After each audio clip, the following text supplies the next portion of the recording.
We have our test bench ready. We have the source, the software, and we can run the simulation. We just change the setting. This simulation will take approximately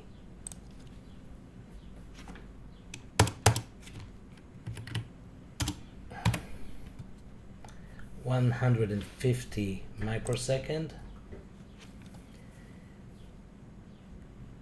And let's run the simulation.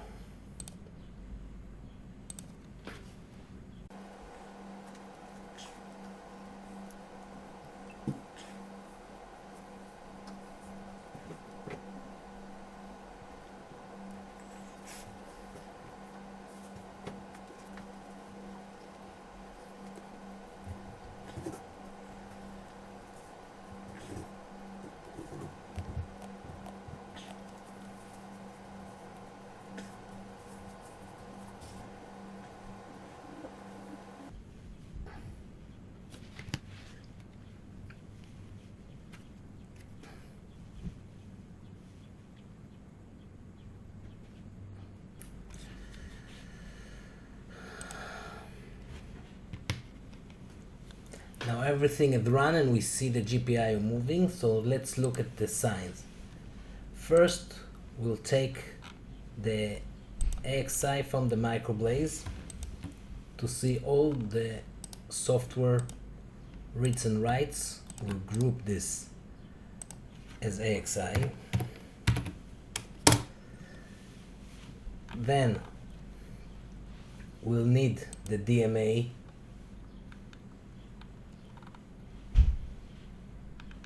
AXI interface to see what commands are for the DMA and where is the rest of the commands.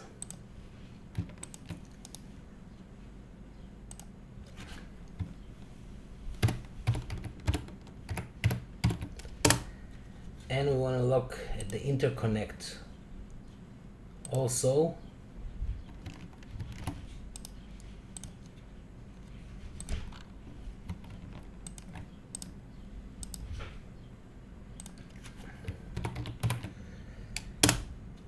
And we bring in the FIFO so we can see the transactions between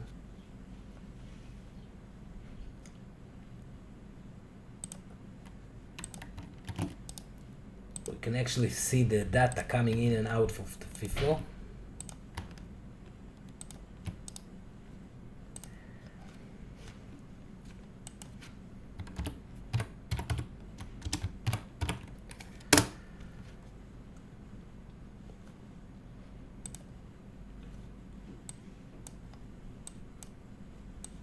And here is the transaction that we wanted.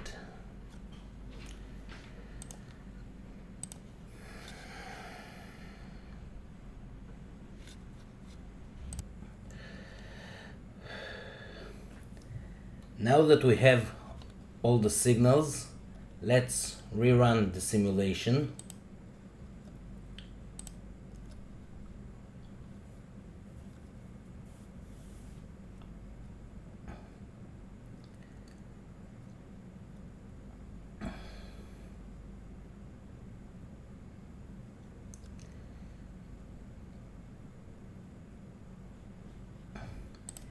And let's compare it to the code.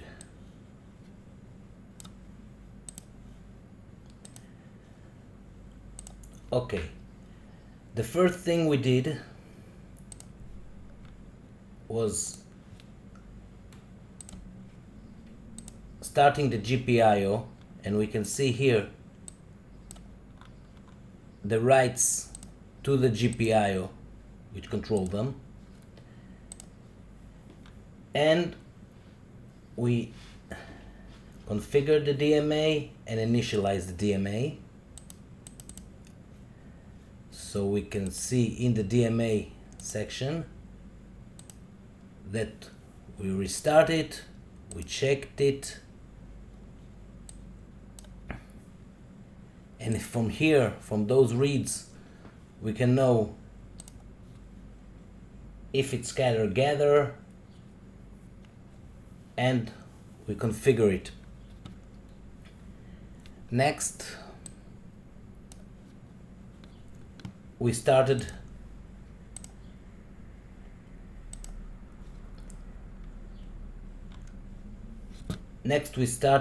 the set interrupt system.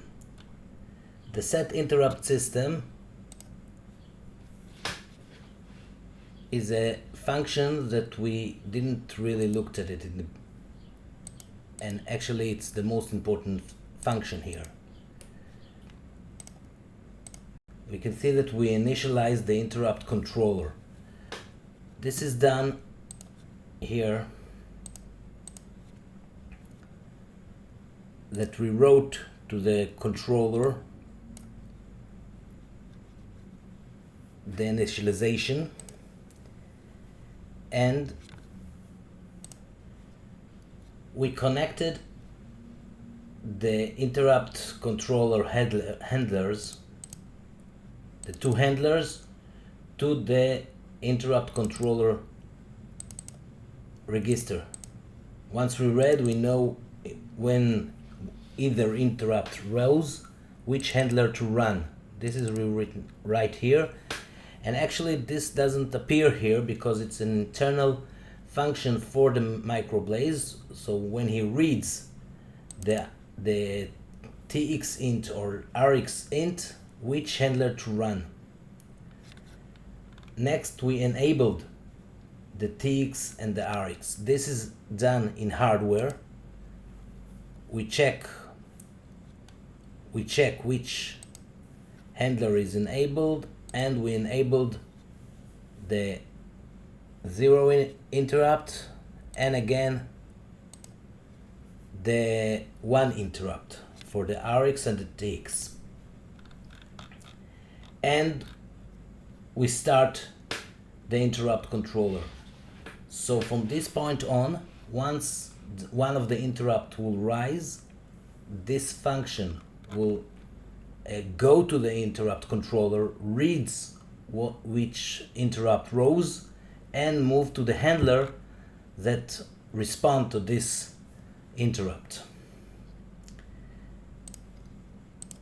Next, we enabled and disabled the interrupts in the DMA. So these are written to the DMA, and we see here that the first interrupt was checked and then disabled, the second checked and disabled, and then the first interrupt checked and enabled, and checked and enabled. Next,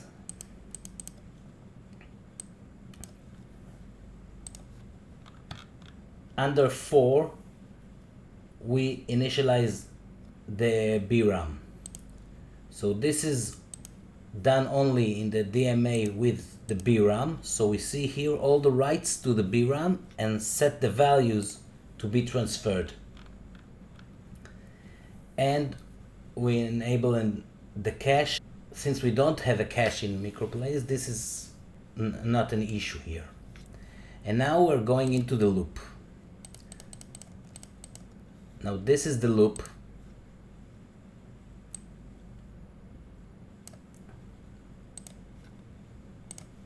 From number 5 to the beginning of the check data.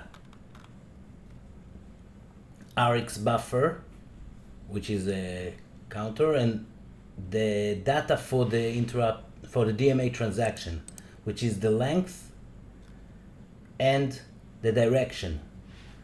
And we see here that we wrote the address the DMA should read, we gave it the control read for the DMA, and the number, the length, how many bytes we want to read, and this actually starts the DMA. Now this is the Rx DMA, so it doesn't start until the Tx DMA start, and this is the same for the Tx. And here actually the DMA start working, and we can see in the FIFO that the transaction started. and we wait for the interrupt. We're going into the loop and wait for the interrupt. Now once the interrupt rose, here the interrupt rose, both of them actually, but we don't know that yet. So here is the interrupt controller working on its own. Once the interrupt controller detects that we had an interrupt, it transfers it to the microblaze. The microblaze works the function of the interrupt controller and reads which interrupt rose. And here we see we have 3, which means the first and the second interrupt rose. Now, since the first interrupt rose, we will go to the first handler, which is TX handler. And we went into the first handler, TX handler. The TX handlers start here.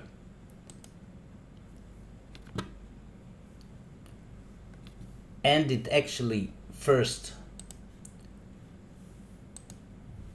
read the DMA, in the DMA handler interrupt status, disable it, and then go to the interrupt controller and disable it,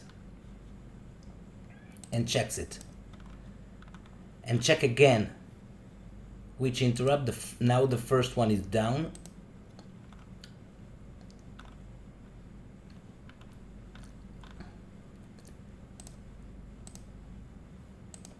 And it runs again.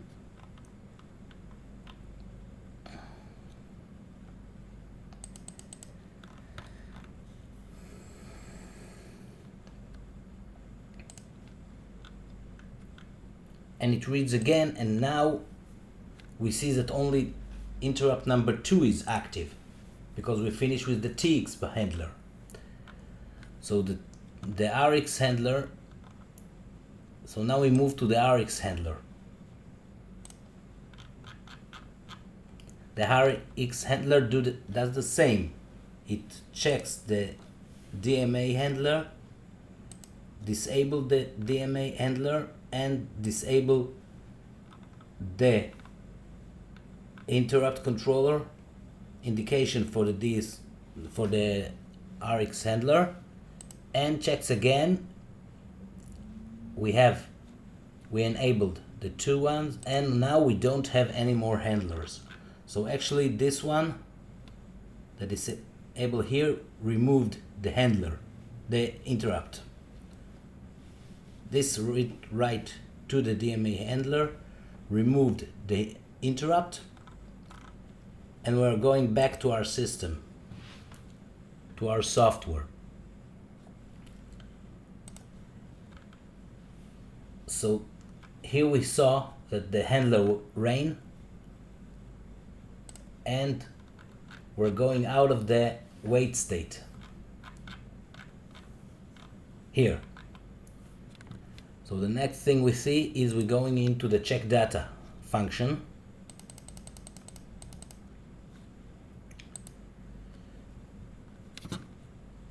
Again, the check data is an internal to the microblaze. We don't need the handler or the interrupt controller anymore. We just read the data from the memory and transfer it to the GPIO for us to see in simulation. And we see that it's went to the end of the function. And then it goes back to the main.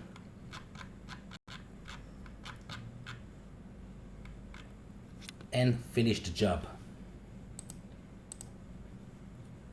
And this is the function.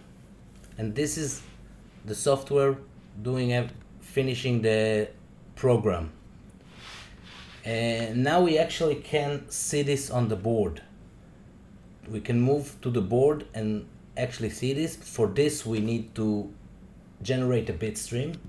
So we'll generate a bit stream.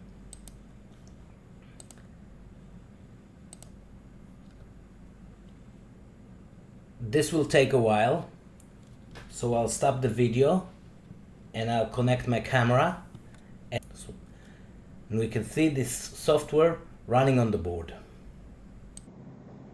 So the bit stream was done, and now we can view the reports and we can check that we don't have any timing issues. So now we want to load the board. I have the board here and I connected my camera. So we'll open Hardware Manager. We'll program the device. And now the bitstream was loaded and we can see the LED here. And we can start running the software on the microblaze. We go to the software and debug as debug configuration. We need the run ps init and the run ps postconfig, which means the Zynq, because our clock and reset comes from the Zynq, and we can debug.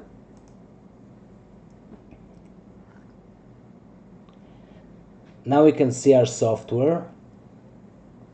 We'll start by defining the TX buffer and the RX buffer, and we will display them in view memory so we can see the data is loaded into those buffers in the beginning through the microblaze and next from the DMA. Next, we'll start running the software. First, we turn the GPIO on, and here it started. And now we configure the DMA, we initialize the DMA, we check for scatter gather, and we move to the interrupt configuration. We'll go into this function, and as you see, the GPIO turned 8 to indicate. We initialize the interrupt controller.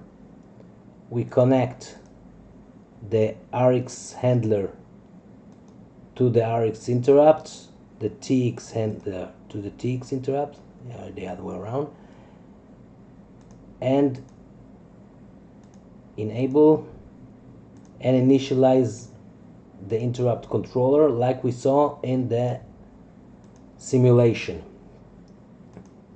This was done successfully. So now we can move to 3 and disable the interrupt, enable the interrupt, and initiate the TX done, RX done, and error. Now we need to load the the buffer in the memory. So we can use this function, and we start adding the C, the D, and this is too long, so I let it run until a breakpoint at the end. We flash the cache. Doesn't matter here because we don't have a cache, but this is part of the program. And 5, we go into the loop. Now the 2 DMA initializations will start the transaction and do everything fast. So I put a breakpoint at the end of the loop after everything was done, and we'll look at the RX buffers to see the data coming, and we'll let it run till the end. And here the data is in the RX buffer, and we see that the last GPIO from the RX handler was written to the GPIO. We can move on, and we need to check the data. So we'll go into the check data function, and here we connect to the RX buffer, turn the GPIO to 30, and we start reading from the memory and printing on the GPIO. So here's the C from the memory. Here is the D from the memory. Here is the E, and so on.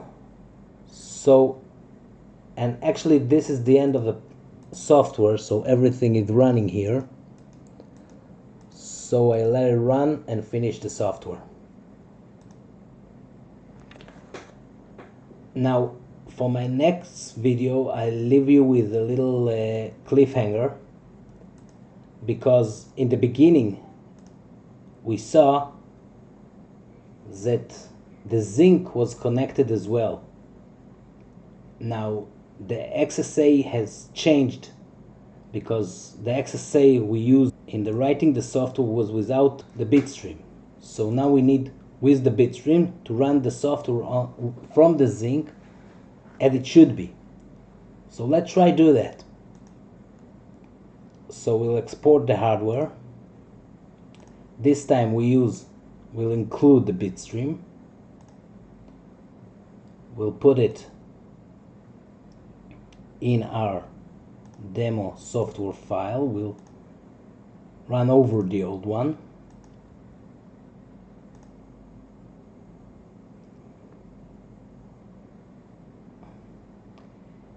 And let's see if the Zynq will work as before.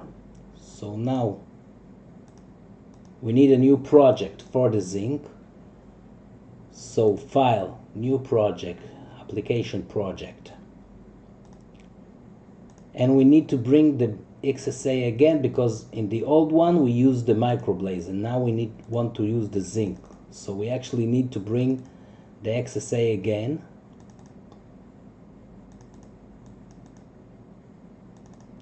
And actually build a new platform. This time we'll call it Zynq DMA software, and we use the Zynq. Next, another empty application. Next.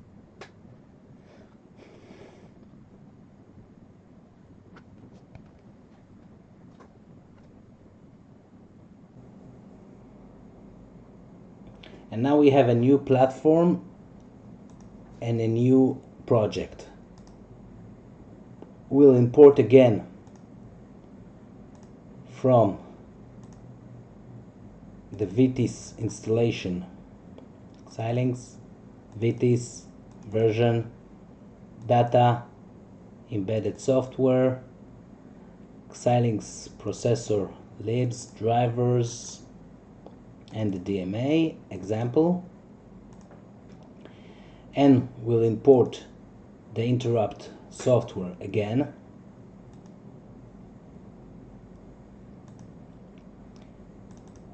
And here it is without the changing and with the printf, because we want to run it on the Zynq. So we'll have our Terra term. We'll clean it. Clear, but build this program.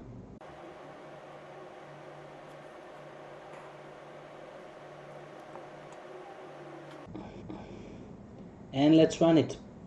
Run configuration. We check that we're in the Zynq. Reset the entire system, program again the FPGA, and run.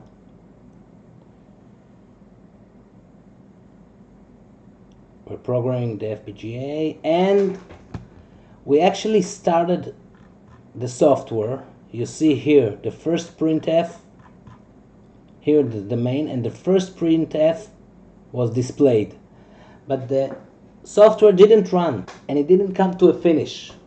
So what went wrong? This I will show you in my next video. Thank you.